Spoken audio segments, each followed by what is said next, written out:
I'm Gabriella Ferraro, and here's what's been happening around Martin County. District 5 Commissioner John Haddix recently joined other local elected officials at a press conference aimed at highlighting the negative impacts the All Aboard Florida project, or AAF, may have on traffic congestion and pedestrian and student safety. The All Aboard Florida project proposes passenger rail service between Miami and Orlando, with 32 high-speed trains running through Martin County daily. Commissioner Haddix joined Sheriff William Snyder and School District Superintendent Lori Gaylord to discuss the potential dangers this project could pose. Here's Commissioner Haddix with his thoughts on how this service will negatively impact the safety of residents.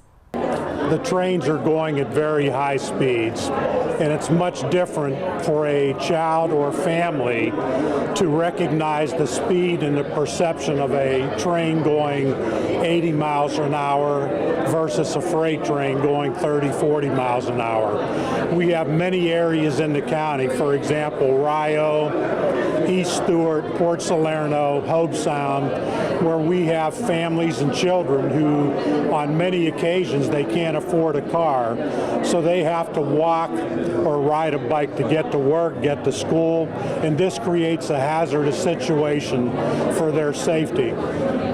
Additionally, as you don't see, but we have school buses here, and we have approximately 352 times a day that school buses cross the tracks, and this creates an additional safety hazard for our children going to and from school. The Martin County Board of County Commissioners recently took action and allocated $1.4 million to be used to oppose All Aboard Florida. Legal challenges have already been filed in federal court.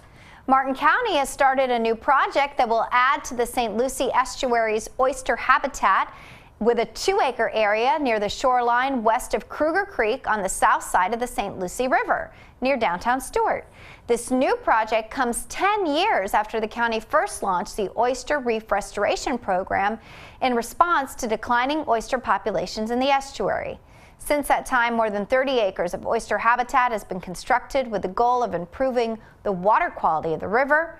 For this project, truckloads of shells and other materials used to build oyster beds are being delivered to a staging area, and the contractor will transport the material on a barge to the deployment site. Oyster habitat is crucial to the health of our estuaries, providing a home to oysters that filter nutrients, fine sediments, and toxins from the water. Just one adult oyster can filter between 20 and 50 gallons of water per day. The newly constructed reef habitat, when fully populated with oysters, could filter an amount equal to the total volume of the St. Lucie estuary in about a month. For more information about oyster restoration, visit oysterrestoration.com or call 221-1387. Until next time, I'm Gabriella Ferraro, and that's a look at what's been happening around Martin County.